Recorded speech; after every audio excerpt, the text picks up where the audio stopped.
chip inside her head gets switched to overload. In 1979, the Boomtown Rats single, I Don't Like Mondays, was #1 in 30 countries worldwide. Tell me why I don't like Mondays. Tell me why I don't like. The song was inspired by this 16-year-old girl, Brenda Spencer. On a Monday morning in January 1979, Brenda Spencer started shooting from her house into the primary school across the street, killing 2 adults and injuring 8 children and a policeman. When asked why she was shooting, Brenda declared, I don't like Mondays.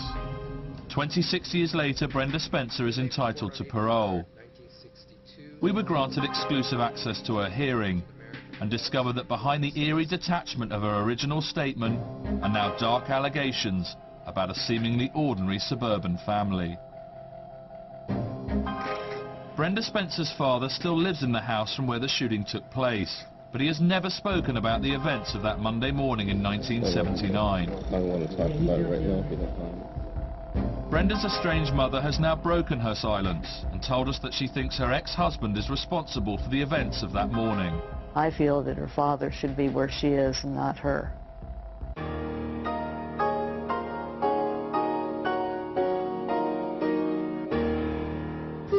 From the home, across the playground from the home, and all of a sudden as many as 7 shots rang out from the house. We ducked behind some cars and in a hail of bullets, the school principal and custodian were killed when they stood in front of the school building. Police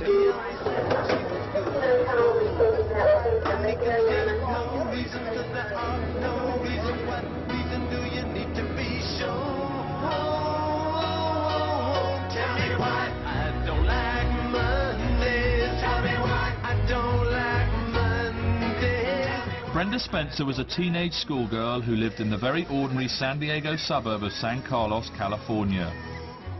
After her arrest, Brenda pleaded guilty, and so her bizarre Monday statement has remained the only explanation to what was America's first ever school shooting.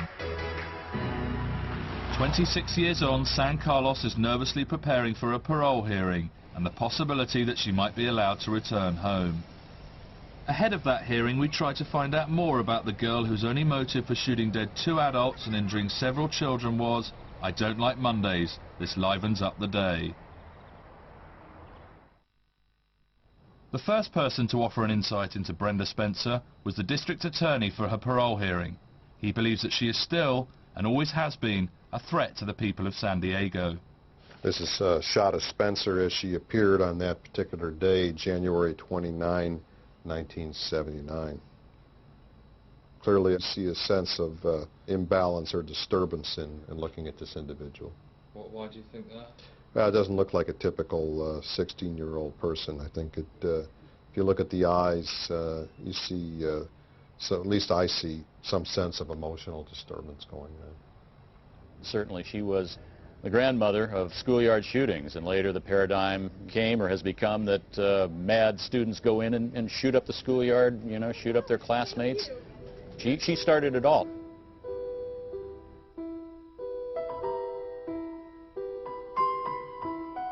Burton Ragg was the school principal shot dead by Brenda.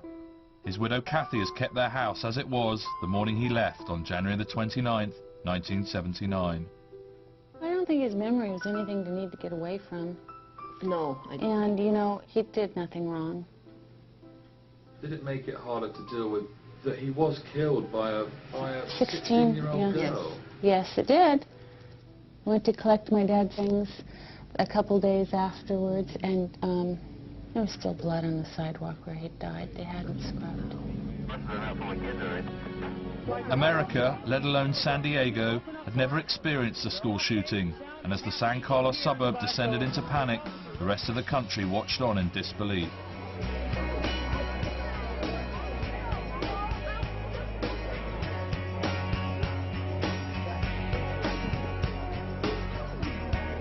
Can you tell me what happened? The principal got shot. Okay, that's all right. Then I got shot, and then I went in the nurse's office, and I was bleeding a lot. I just was laying there dead. The bullet that went through her wrist didn't harm anything, didn't hit the bone, or we're just praising the Lord. You're lucky. So terrified. It was a very, very horrific event. My mom just thanked Jesus Christ because I was still alive, and I am still alive. Certainly, it affected my life. I mean, something that's that traumatic, of course, would of course affect your life. Basically, it was the end of my career. It's prevented being able to hold a decent job for a long time. I mean, I still dream about being a police officer and being out on the street. If I could, I'd go back to work tomorrow. 26 years on, the survivors remain emotionally scarred by the events of that Monday morning. For them, this 16-year-old girl is still a frightening figure. She's evil looking to me. And she's got these glasses and that long red hair. She's creepy. Yeah. I don't know, someone from like a horror flick. Yeah. I mean, I've never heard her voice. You know, I've never heard her talk. But just, she's eerie looking. My niece and nephew, when they got to the age where they could understand this, they've always wondered, know Grandpa. Their question to my brother was, is she going to come and kill us too?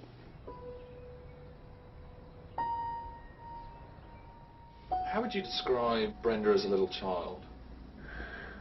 She was very active, and she was always happy and a good child, well behaved, never had any problems in school.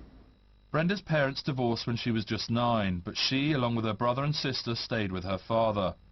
Dot Spencer has avoided talking to the media about her daughter, but agreed to an interview on condition it took place in the privacy of our hotel room. I didn't like what they were writing, and I was afraid of what I might say because of how they painted her, and that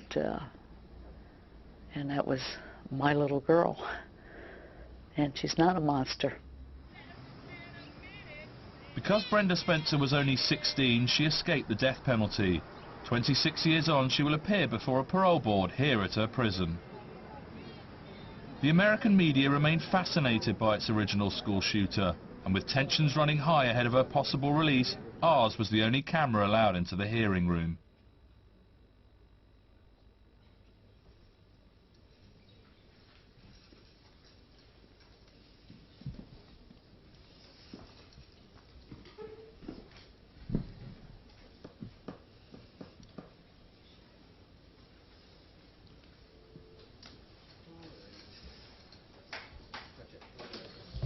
This is a subsequent parole consideration for Brenda Spencer. Madam, would you raise your right hand? Do you solemnly swear to tell the truth, the whole truth, and nothing but the truth? Yes, I do. All right. Inmate repeatedly fired a .22 caliber rifle. When asked about the motive for the shooting, the inmate told her, "I just started shooting for the fun of it. I don't like Mondays. This livens up the day." How you feel about this? You've been in prison for quite a while.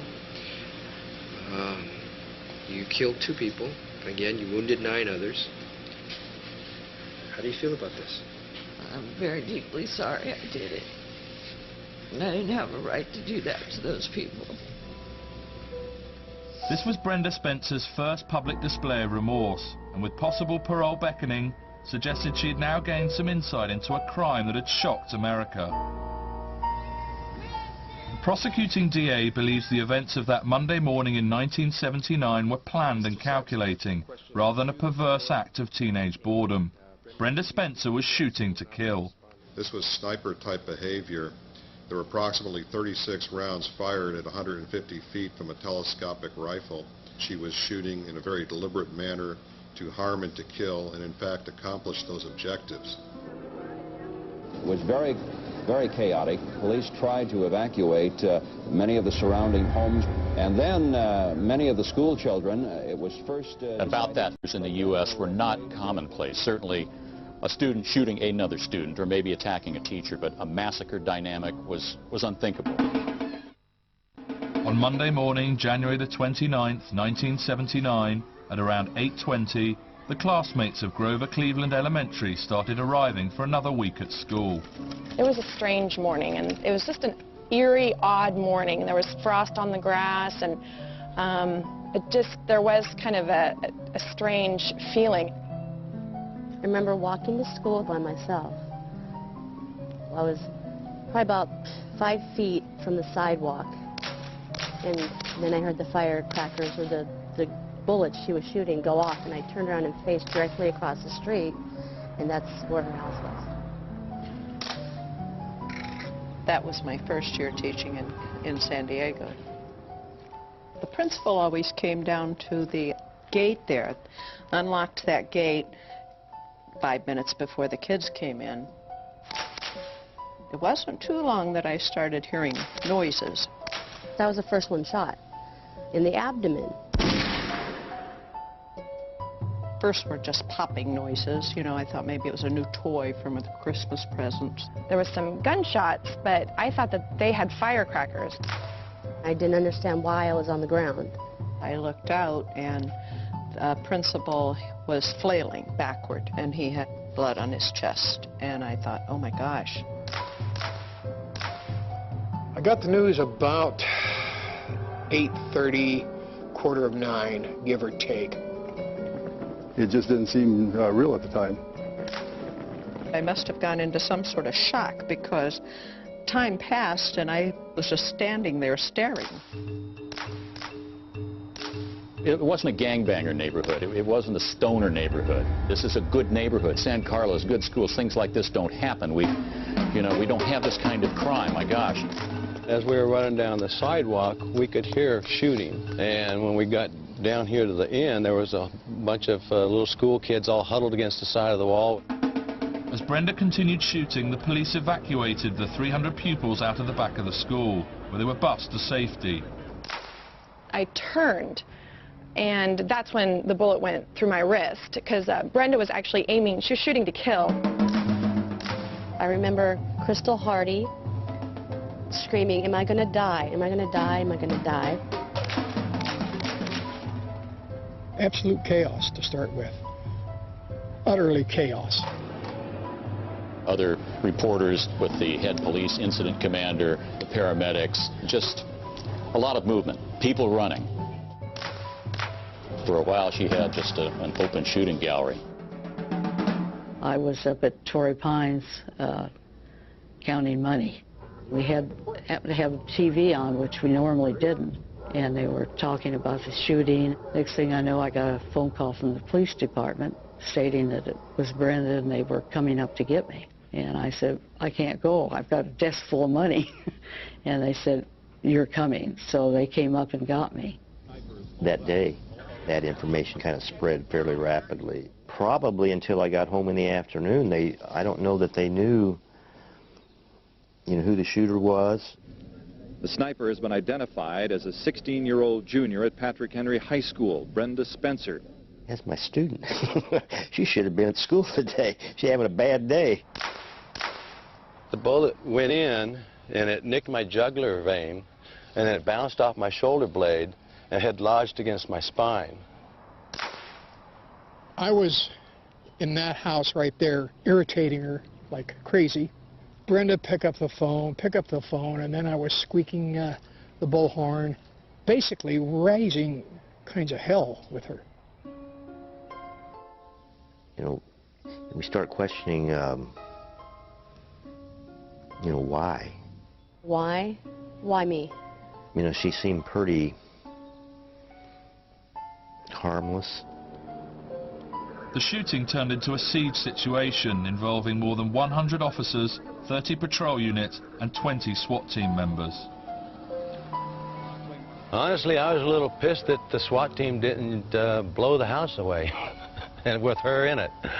We went through a lot of talking. You can't believe, basically, everything it boiled down to was the fact that she hated Mondays. And she told him, I hate boring Mondays. So you're just picking these kids off? Yeah. Oh, that's just a dumb comment. That's just a dumb comment. It's flip. I think it shows a callousness on her part. It shows just how callous she was in committing this offense. Boredom, rage, no sense of guilt. It's frightening. And it still is frightening. There she is. She's in custody. Come on! She's in custody. After 6.5 hours, at around 3:30 in the afternoon, Brenda suddenly came out of the house, calmly put down her weapon, and gave herself up. They took her to the school. Well, I was shocked to see, just a young little girl dressed up, kind of like in army fatigues or something. Thin, pasty skin, stringy, reddish hair. My gosh, this was just a suburban schoolgirl. And I did eventually take custody of her, transferred her down to our homicide division. From the ride downtown, never said one word, very quiet the whole time. I remember sitting on the couch and we were watching TV, and of course that's all the news was about that day was, my father getting shot. We're seeing that over and over again. But I remember sitting there, catching myself, anticipating Daddy getting home so I can tell him what happened.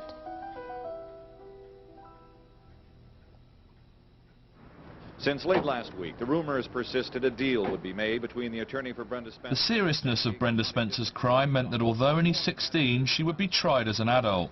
A deal was struck. By pleading guilty to 2 counts of first-degree murder and assault with a deadly weapon, she was given 25 years to life, with the possibility of parole. But by pleading guilty, Brenda gave up her right to a jury trial and the opportunity to tell her side of the story. She's very scared. She's very uncertain for her future. She's, I was almost in tears there beforehand. Brenda's original defense lawyer, Michael McGlynn, still follows her case and still believes that she is not a monster and poses no threat to the public. I think it's just an unbelievable event that occurred in her life, that the enormity of it and the horror of it will never occur again. I had no fear that Brenda would hurt me or members of my family. She would not be one that you would think. She was never a violent person. I mean, never beat up on the kids in the neighborhood or anything. Always very loving and caring. And then all of a sudden, she does something like this. It's hard to understand. When the parents divorced, things sort of went south then. She lived with the dad. The dad was a sort of very bitter man. He sort of hated the world. The mother, on the other hand, sort of became like a stone herself. I mean, it was like she never went out of her way to go over the kids, to have a relationship with Brenda. So it was a very cold, sterile environment in both places. I don't remember her palling around or being, friendly or in any way with any of the kids in the class. You wouldn't know what was going on, it was just, Brenda, are you awake?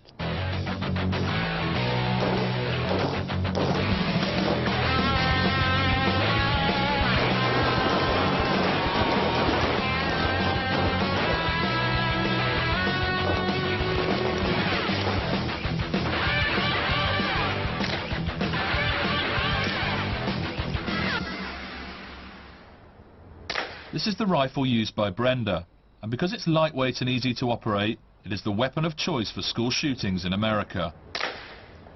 This weapon basically is a Marlin. It's a .22 long rifle. Teenagers like to shoot it. It has virtually no recoil. I don't have to worry too much. I don't have to worry about it, the recoil. Just watch. She had opened fire approximately 36 times across the street, about 150 feet away, and had 11 hits for an accuracy of about 30% or just higher than that. I think she was probably a pretty good shot, yes. I think she was probably a pretty good shot. And where did she get the weapon? Well, I believe her father bought it for her for a Christmas present.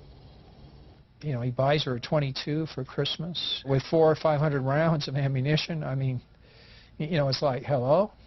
But I sure am not one to blame someone else, unless her father was covering her hand with his and making her pull the trigger, I'm blaming Brenda, no matter how weird her family was.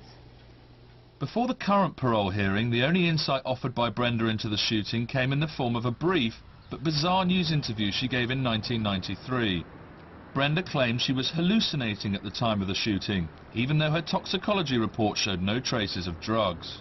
I was watching TV and I started drinking whiskey and taking pills with it, and I was smoking marijuana with PCP, and I started hallucinating. And when I'd look out, I'd see like commando guys, like in combat gear and stuff coming up. You know, I think I was trying to get myself killed. That interview did, though, reveal the first and potentially only clue to her personality, when Brenda offered the following description of life in the Spencer household. After my parents got divorced, it was like the latchkey kids, you know, but it was like complete neglect. Brenda's father has never spoken about his daughter's childhood or the events of that Monday morning in 1979. In 26 years, Wallace Spencer has never given an interview. While out in San Diego, we discovered he still lives in the house from where the shooting took place. Strange that he still lives in the same house. Isn't that strange? Oh. It is very strange. He must really like being alone. And then, while we were filming the school, Brenda's father suddenly appeared. But as soon as he saw the camera, he hurried back into the house.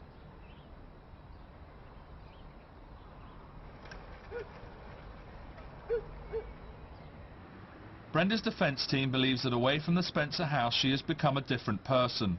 In prison she has proved herself a model inmate, and she even has a potential career for life on the outside. Do you think you're going to have trouble finding employment when you leave? No, I don't. Why not? Because I have marketable skills.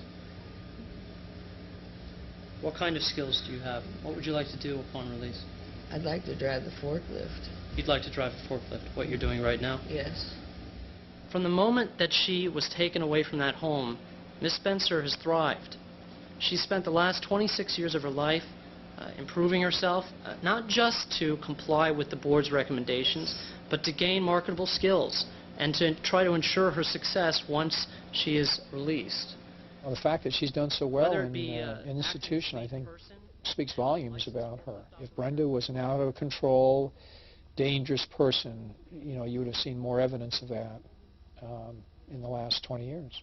You know, maybe she goes to the bathroom on time, washes her hair when she's supposed to, and walks down the hallway without harassing somebody. Fine. A model prisoner does not a citizen make. I want to say the human side, the compassionate side says, let's let her out. 27 years. It's time to go. The police officer side, and of course the retired police officer side, says, hey, let her die in prison. What would be your reaction if she did get parole next week? I'd get my guns out, I'd put them back together, and I would load them. And I would start carrying a weapon again.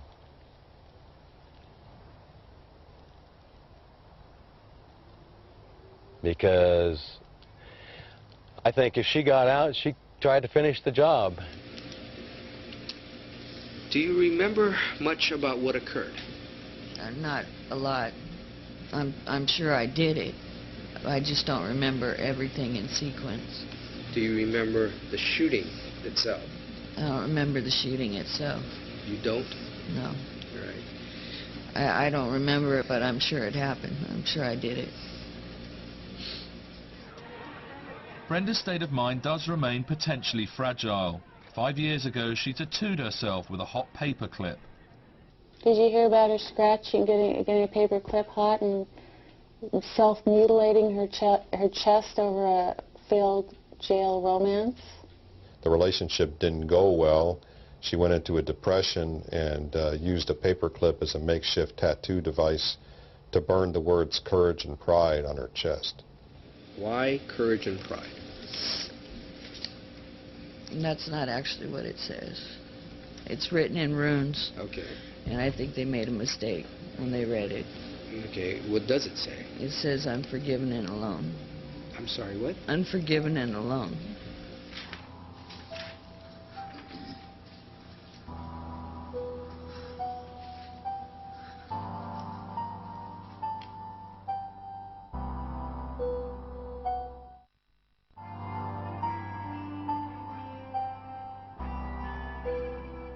The only way of finding a way back to the 16-year-old girl who started shooting on that Monday morning in 1979 was to do what no one else had managed to do: speak to Brenda's father, Wallace Spencer.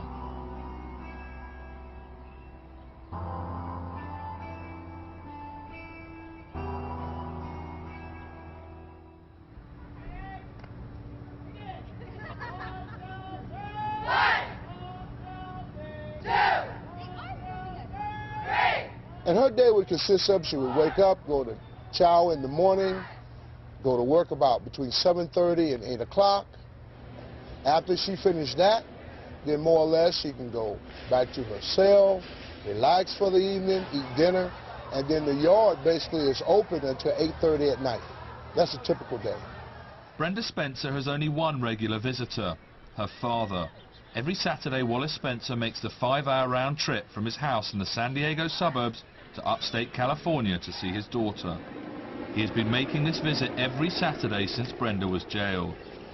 Do you have any idea what kind of person he is, her father? Is he a regular suburban guy, or is he a bit of a strange weirdo? I mean, does anyone really know? I don't have enough information to really comment on the character of her father. The only information I would have is she felt neglected by him and had accused him of sexual molest and forcing her to share a bedroom with him, or a bed with him. I don't know whether or not those allegations are founded or not. These are just things that she has said. In 2001, Brenda Spencer suddenly and unexpectedly revealed that she had been sexually abused by her father. The claims were treated with skepticism. Why was she only talking about this now, over 20 years after the event? Neither of Brenda's parents have ever spoken about these abuse allegations. We now had a chance to ask her mother. You and Brenda's father, Wallace, got divorced. Yes, Is that correct? yes, in 1972. He was fooling around with other women.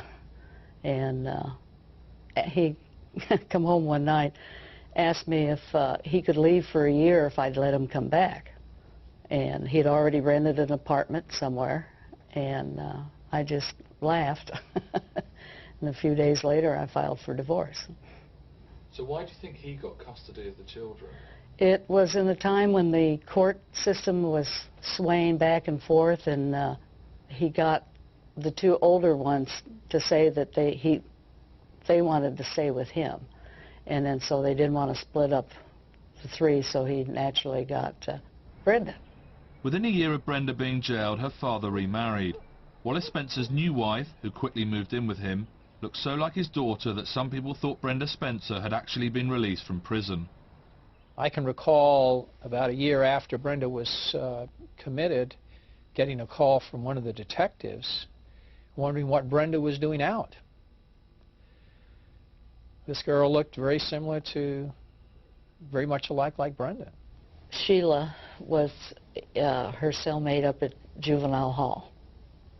And she was released to go to a halfway house. And she went to it, but she ran away from it and went to her pregnant.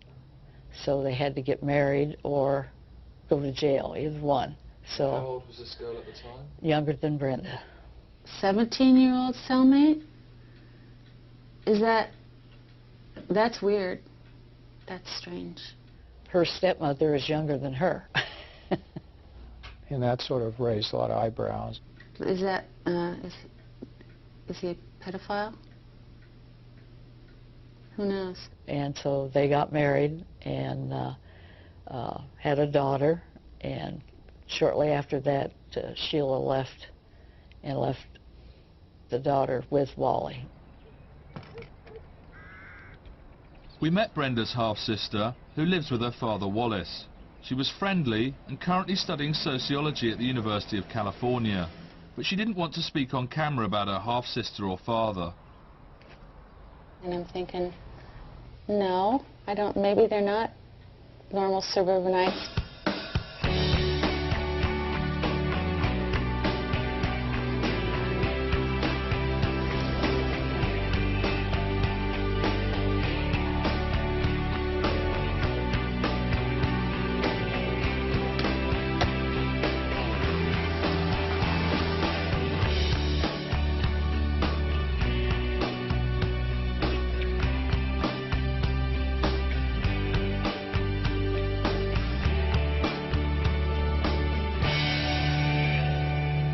We know, I mean, one of my experts did get out of Brenda that she had shared the same bedroom with him for quite some time. But he also mentioned, and she mentioned, that she would come in and sort of fondle his hair. Were you ever aware that they used to share a bed?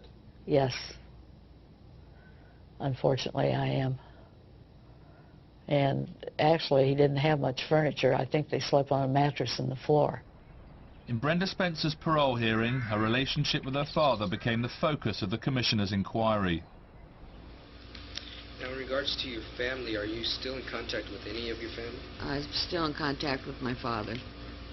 What's your relationship with your father? We've gotten to be friends. And that was not the case when you were younger? No, when I was younger, we had a lot of problems. There's a lot of abuse. What do you remember in regards to abuse by your father? I remember being hit in the face a lot, being hit in the ribs, being yelled at, called names. I remember him coming home from work and being all mad and smacking me in the head, and I don't know, different nights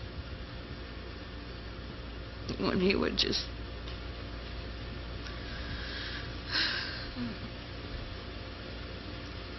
almost raped me. When you say almost, what do you mean almost? Well, it was like that, like he did. I don't understand. Like he would touch me inappropriately.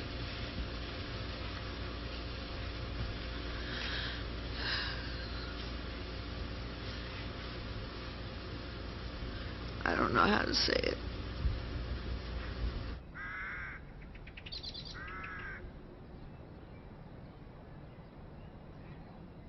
Were you ever aware about being abused by her father, Wallace? No, I wasn't. I had suspicions after they moved over there and that, but she would never really tell me. Why did you have suspicions? Just the way she would be acting and very evasive if you asked her anything, and it wasn't her. So I knew something was wrong. You know, the more sort of what I gathered from everything I knew about the family was that Brenda was the dad's pet. I mean, were you never ever tempted to try and fight for custody and get her back and say, well, I'm worried about her, I think there may be an unhealthy relationship with her father developing? No, I couldn't really afford the attorney that I'd have to get and what have you to do it.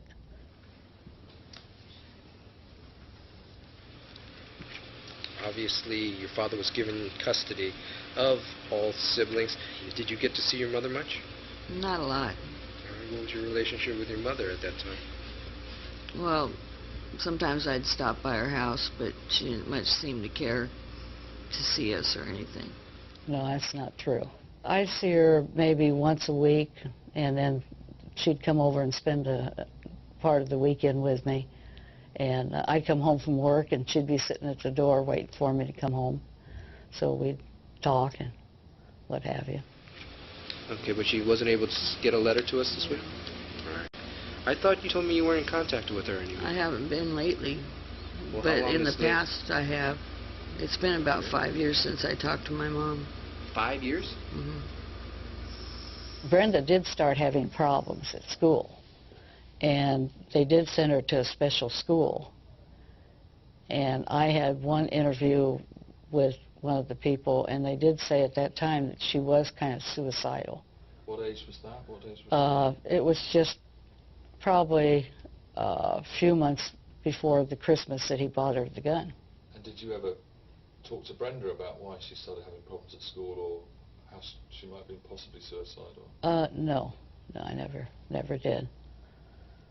So I figured her father would take care of it and, you know, keep an eye on her.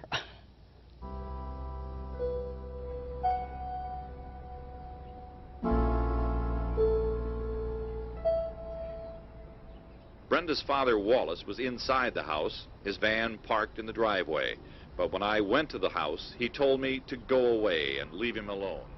Since the day of the shooting on the 29th of January 1979, Wallace Spencer has remained silent.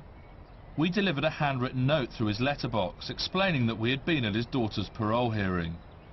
Unexpectedly, and much to our surprise, he agreed to speak to us on camera, but only if the interview took place in his garden and we didn't enter the house. It was a strange experience. Just as we were about to start the interview, children started coming out of the school across the road. Wallace, there are some people who say that you were responsible for the shooting because you bought her the gun for Christmas. What would you say to those people?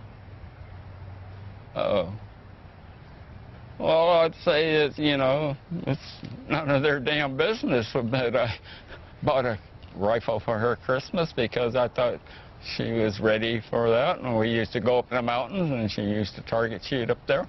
So, did Brenda ask for a gun for Christmas? No, she didn't. Dot said you shouldn't have given her the gun because she thought that Brenda had become suicidal. Did you think Brenda had become suicidal? No, I had not seen any grounds for that. I don't know where that statement came from. You know, how do you know if somebody's suicidal or not? I don't know. Can you remember how you felt that day? Well, I was devastated by it, you know. I mean, I just kind of fell apart myself. It just blew me away. I'd call him a loner. He didn't like to mingle with people. He didn't want to go to football games or baseball games. He'd just as soon stay home. And what was home life like before you got divorced? It was good. It was a happy home. The kids were happy. This is me. This is my son Scott. This is daughter Teresa. And this is Brenda. I think she's about 10. She's really tiny and pretty cute. So just a regular American suburban family? Why did you get divorced? What happened? The story had it that I was seeing another woman, but that was just a rumor. It was not true. And how come all the children stayed with you? That's unusual. They normally stay with the mother. Well, I went to court and I fought for custody, you know. Why did you want custody? Well, because I love my kids, you know. I wanted to keep them. I wanted to raise them myself. Dot said you wanted custody of the children because you were too mean to pay child support. Well,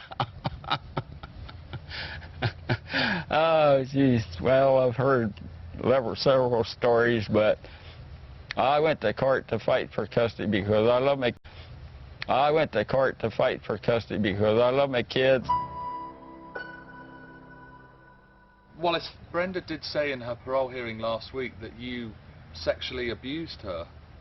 She what? She said in her parole hearing that you sexually abused her, that you sodomized her. Brenda said that?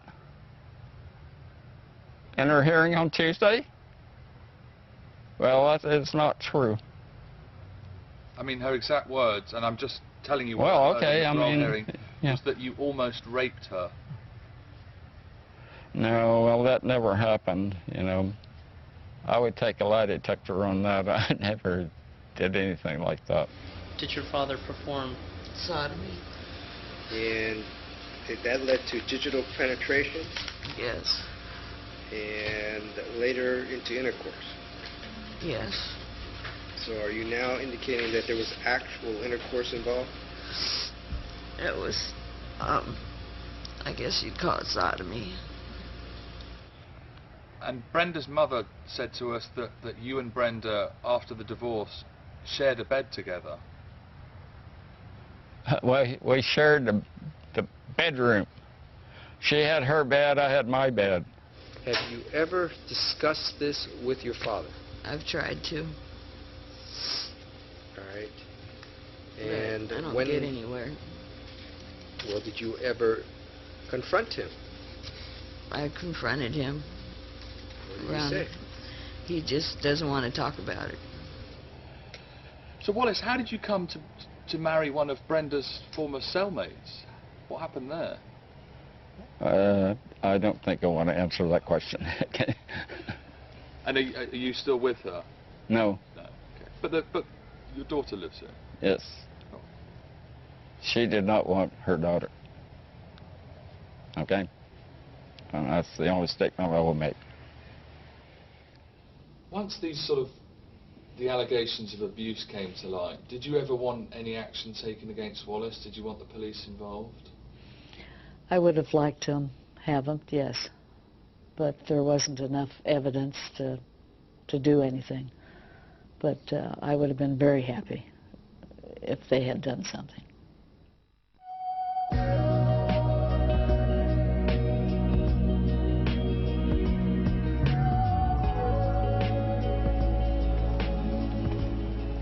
Brenda Spencer is granted parole. She wants to move back to the only place she has ever lived outside of prison, San Diego, and find a job as a forklift truck driver. The 43-year-old Brenda believes she is a different person to the 16-year-old girl who didn't like Mondays.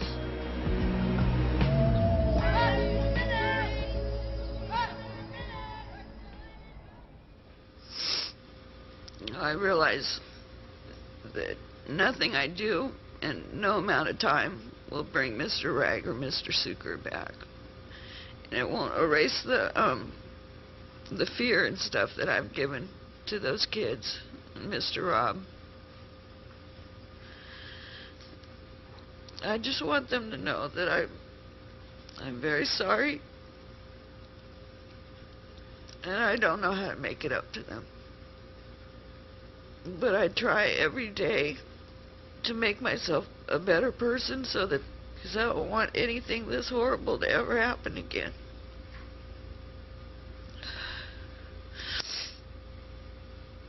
Do you think she should have got the death penalty? Sure. Yeah. It was a bad thing to do, you know. Goodness. But I think that's how I feel. Or be incarcerated forever, you know, that sort of thing. If she must live. But what a life. Her term, 25 years to life, kind of was scary because when it happened 25 years ago and she received that sentence, I thought, I'll be so old then. It'll be different. It's not.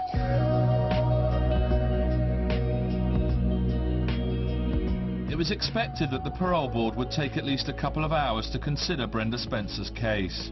In the event, it took them only 15 minutes to come to a verdict.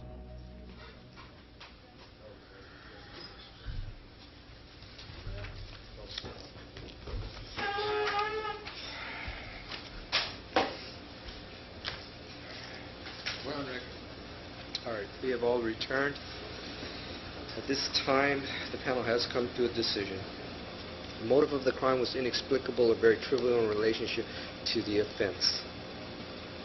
Unfortunately, this world is filled with things that should never happen to children. However, that does not allow them to perpetrate violence on others. I know how difficult it must be for you, Miss Spencer, to be able to come out here in front of all these people and talk about something that you have kept silent for so many years. I think Miss Spencer has made a breakthrough. I think it's important because one of the most dangerous things that we ever have to deal with is a crime that has no understanding whatsoever. She is attempting not to be that person that she was that many years ago. This is not a life without possibility of parole. She does have the right to be reviewed. It is not reasonable to expect that parole would be granted in the next 4 years. Good luck, Ms. Spencer. Thank you. This hearing is adjourned. 5:30. Thank you.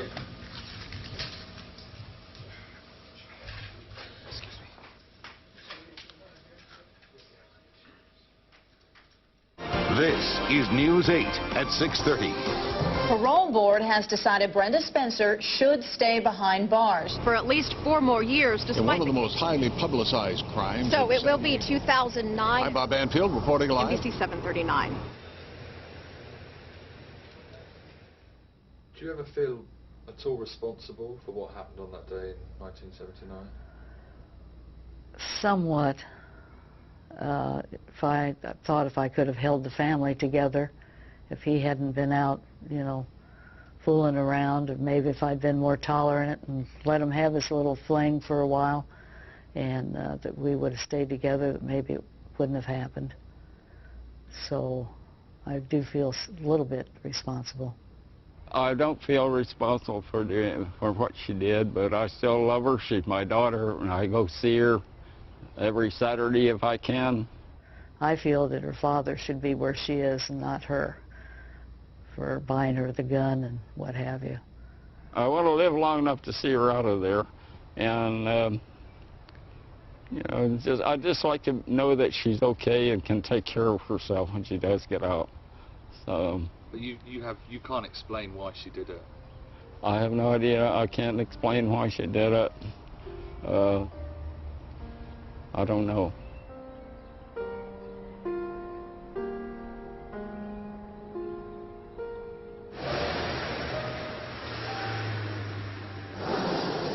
She started it all, and what was it, 9 months later, Geldof comes out with a song, and it was like we're going, oh my God, we didn't know whether to laugh or cry.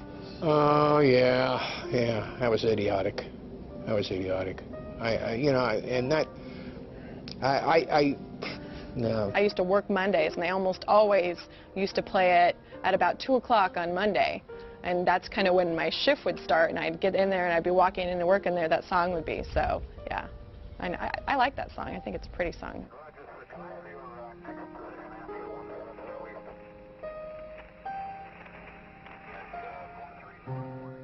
Oh, I knew that the song was more of a comment on what society can make you feel like.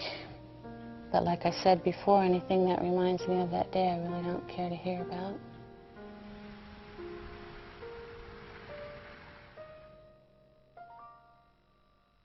Killer Kids continues with the case of 13-year-old Nathaniel Abraham, who became the youngest ever person to be tried as an adult for murder.